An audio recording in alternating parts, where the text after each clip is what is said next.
तृणमूल कांग्रेस की हार के बाद पार्टी में जारी बगावत के बीच बंगाल की राजनीति में अब एक ऐसा मोड़ आया है जिसकी शायद ही किसी ने कल्पना की होगी। तृणमूल कांग्रेस में ममता के बाद अभिषेक बैनर्जी को, जिन्हें सेकंड इन कमांड या दूसरे बड़े पदाधिकारी के रूप में देखा जाता था, उन्हें अब बागी गुट ने सीधे सस्पेंड कर दिया है।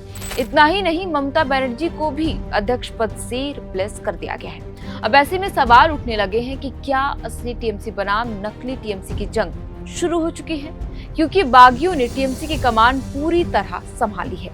नमस्कार, हमारा नाम है शैलतन और आप देख रहे हैं एयर नाउ।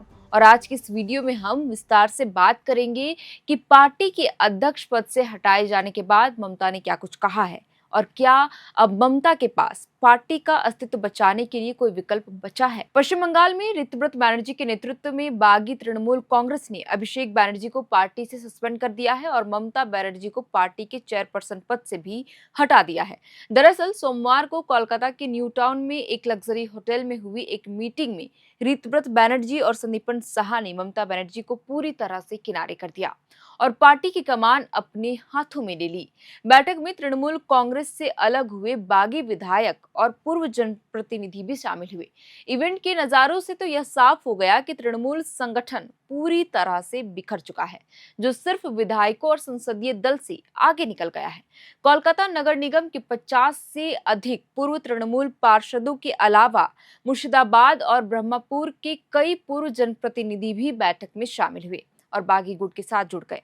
असीम बसु, जुई विश्वास और तारक सिंह जैसे जाने पहचाने चेहरों के साथ फिरहाद हकीम, जावेद खान, अरूप रॉय और पूर्व परिवहन मंत्री स्नेहाशीष चक्रवर्ती जैसे बड़े नेता भी मौजूद थे बैठक में। सबसे खास बात तो यह था कि मीटिंग हॉल में पार्टी का चुनाव चिन्ह तो खास तौर पर दिखाया गया था, लेकिन ममता बनर्जी की फोटो या उनके नाम का कोई भी निशान नहीं दिखाया गया। हालांकि बागी गुट ने जब खुद को अलग किया था तो उस दौरान उन्होंने अपने अध्यक्ष के तौर पर ममता बनर्जी का नाम रखा था, लेकिन अब उनके नाम को हटा दिया गया। इसी बड़ी बैठक में अभिषेक को भी सस्पेंड करने के आखिरी फैसले पर मुहर लगाई गई। बैठक में मौजूद बागी गुट ने एक नेता ने कहा कि संगठन के अंदर लंबे समय से चली आ रही शिकायतों की वजह से आज अभिषेक बनर्जी को पार्टी से एकमत से सस्पेंड करने का फैसला लिया गया है। बहरहाल इस राजनीतिक उथल पुथल के बीच उलुबेरिया पूर्व के विधायक ऋतुव्रत बैनर्जी की लीडरशिप में बने न्यू तृणमूल ब्लॉक ने अपनी नई कमेटी का ऐलान भी किया। इस कमेटी में हावड़ा सेंट्रल से विधायक अरूप रॉय ने ममता की जगह ली, यानी कि अब वे चेयरपर्सन के रूप में कार्य करेंगे। जावेद खान, संदीपन साहा, ऋतुव्रत बैनर्जी और सबीना यास्मीन इस नई बनी कमेटी में महासचिव के पद पर है, जबकि अख्तरुज्जाम को कोषाध्यक्ष बनाया गया है। वहीं अरूप विश्वास, फिरहाद हकीम और रथीन घोष को उपाध्यक्ष बनाया गया है। इस बदलाव के बारे में बागी गुट का कहना है कि नई तृणमूल की बागडोर अब पूरी तरह से हमारे हाथ में है, इसलिए संगठन को नया रूप देने के लिए शीर्ष पदों पर यह फेरबदल किया गया। हालांकि इस नए संगठन के तेजी से बनने के बाद राजनीतिक हलकों में इस बात के कयास लगाए जा रहे हैं कि क्या बागी अब पार्टी के आधिकारिक चुनाव चिन्ह पर कानूनी दावा करेंगे। इधर राजनीतिक जानकारों का मानना है कि इस बगावत के बीज कुछ समय पहले ही बो दिए गए थे। राज्य में बीजेपी सरकार के सत्ता में आने के बाद 70 विधायकों के हस्ताक्षर वाला एक प्रस्ताव विधानसभा में पेश किया गया, जिसमें शोभन देव चट्टोपाध्याय को विपक्ष का नेता बनाने का प्रस्ताव था। हालांकि एंटाली के विधायक संदीपन साहा और ऋतुव्रत बैनर्जी ने सबसे पहले हस्ताक्षर पर खुली आपत्ति जताई और स्पीकर के पास जाकर उन्होंने इसकी शिकायत की कि हमने इस प्रस्ताव पर हस्ताक्षर नहीं किए थे, यानी कि ये पूरी तरह से फर्जी हस्ताक्षर किए गए थे। विधानसभा में पेश किए गए प्रस्ताव पर हमारे हस्ताक्षर पूरी तरह से जाली थे, यानी कि फर्जी। आखिरकार मामला कलकत्ता हाईकोर्ट पहुंचा और स्पीकर ने आखिरकार ऋतुव्रत को विपक्ष का लीडर मान लिया। तब से बड़े नेता एक एक करके ममता बनर्जी को छोड़कर ऋतुव्रत के कैंप में शामिल होने लगे और यह सिलसिला अभी भी जारी है। इधर ममता बनर्जी की तृणमूल कांग्रेस ने बागी खेमे में शामिल होने वाले अपने कई वरिष्ठ नेताओं को कारण बताओ नोटिस भी जारी किया है। पार्टी की अनुशासन समिति ने इस नेताओं पर जानबूझकर पार्टी विरोधी गतिविधियों में शामिल होने का आरोप लगाते हुए कार्रवाई की है। जिन नेताओं को नोटिस जारी किया गया है उनमें फिरहाद हकीम, अरूप बिस्वास, अरूप रॉय, जावेद खान, रथीन घोष, बिलपन मित्रा, स्नेहा शिष चक्रवर्ती और सबीना यास्मीन शामिल है। बता दें कि ममता बनर्जी के नेतृत्व वाली टीएमसी के विधायक कुणाल घोष ने बागी गुट के फैसले पर कहा कि यह एक कॉमेडी शो है। टीएमसी से निकाले गए व्यक्ति ने एक विशेष सत्र बुलाया है। मामला कोर्ट में है और हमें यकीन है कि न्याय जरूर होगा। हम ऐसी हास्यास्पद हरकतों को कोई महत्व नहीं देते। टीएमसी का मतलब है ममता बनर्जी, बाकी सब सर्कस है। ताजा घटनाक्रम के बाद तृणमूल कांग्रेस अब 3 गुटों में बटी नजर आ रही है। पहला गुट ममता बनर्जी के नेतृत्व वाला है तृणमूल कांग्रेस। दूसरा ऋतव्रत बनर्जी का गुट है जो अब बंगाल विधानसभा में विपक्ष की भूमिका में है, जबकि तीसरा गुट काकोली घोष दस्तीदार के नेतृत्व वाले करीब 2 दर्जन लोकसभा सांसदों का है, जिन्होंने नेशनल सिटीजन्स पार्टी के नाम के छोटे राजनीतिक दल में खुद को विलय कर लिया और ये सभी सांसद अब एनडीए सरकार को समर्थन देने का भी फैसला किया है। बहरहाल अभिषेक बनर्जी के निलंबन के बाद अब यह सवाल और गहरा गया है कि तृणमूल कांग्रेस का असली नेतृत्व और वैचारिक धारा किसके पास है। बागी सांसदों ने संकेत दिए हैं कि वे पार्टी के चुनाव चिन्ह पर दावा करने के लिए सुप्रीम कोर्ट का भी दरवाजा खटखटाएंगे।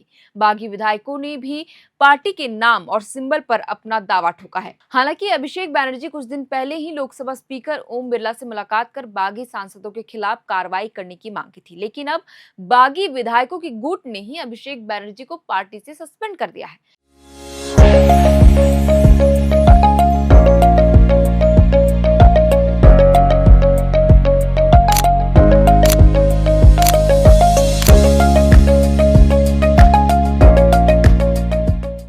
इसके अतिरिक्त करीब 1100 करोड़ रुपए के पार्टी फंड पर किसका अधिकार होगा, इसको लेकर भी स्थिति साफ नहीं है। हाल ही में बागी विधायकों के गुट की पुलिस कंप्लेन के बाद तृणमूल कांग्रेस के 3 बैंक खातों में जमा करीब 440 करोड़ रुपए के फंड पर डिबेट फ्रीज लगा दिया गया है। पुलिस अधिकारियों के मुताबिक खातों से अब कोई निकासी या बाहरी लेन देन नहीं हो सकेगा, हालांकि रकम जमा कराई जा सकेगी। ऋतव्रत बनर्जी गुट के 10 विधायकों ने विधान नगर पुलिस कमिश्नर के पास साइबर क्राइम थाने में शिकायत देकर एफआईआर दर्ज भी कराई और खातों की विस्तृत जांच की मांग भी की। शिकायत में कहा गया कि इन खातों में जमा धन का स्रोत संदिग्ध है और इसकी जांच होनी ही चाहिए।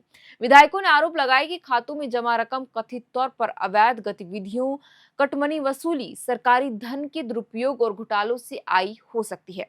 आपको बता दें कि बंगाल चुनाव के परिणाम आने के महज 20 दिन के भीतर ही टीएमसी में फूट आनी शुरू हो गई और यह सिलसिला अभी भी बरकरार है। लिहाजा कि अब टीएमसी 3 गुटों में बंट चुकी है और दूसरे गुट जिसके नेतृत्वकर्ता ऋतव्रत बनर्जी है, उन्होंने बीते सोमवार को ही ममता बनर्जी को पार्टी पद से यानी कि अध्यक्ष पद से हटा दिया है। जो गुट पहले ये दावा कर रहा था कि हमारे गुट की जो अध्यक्ष वो ममता बनर्जी, लेकिन सोमवार को जो हुआ वो मतलब किसी को भरोसा ही नहीं हो पाया कि ऐसा भी हो सकता। हालांकि अब तक इस पूरे घटनाक्रम को लेकर ना तो ममता बनर्जी ने ना ही अभिषेक बनर्जी ने किसी तरह की कोई प्रतिक्रिया दी है। खैर, अब देखना यह होगा कि ममता का गुट इस पूरे मामले में क्या कुछ करता है आगे, यह देखना बेहद ही दिलचस्प होगा। आपको क्या लगता है? आप हमें कमेंट बॉक्स पर अपनी राय लिखकर जरूर बताएं। आप देख रहे थे अर्नाव, हमारा नाम है शैतन, कैमरे के पीछे मौजूद है हमारे सहयोगी सुमन। बहुत बहुत शुक्रिया। FRP pressure vessels are made using fiber reinforced plastic, a powerful combination of high-strength glass fibers and corrosion-resistant resin. At Duraplast, we manufacture these vessels using advanced filament winding technology. Layer by layer, resin-coated glass fibers are precisely wound over a rotating mold, creating a structure that is lightweight, high-strength, and built to handle pressure. The result? Superior corrosion resistance, longer lifespan, lower maintenance costs for industries that demand performance without compromise. For customized FRP pressure vessel solutions,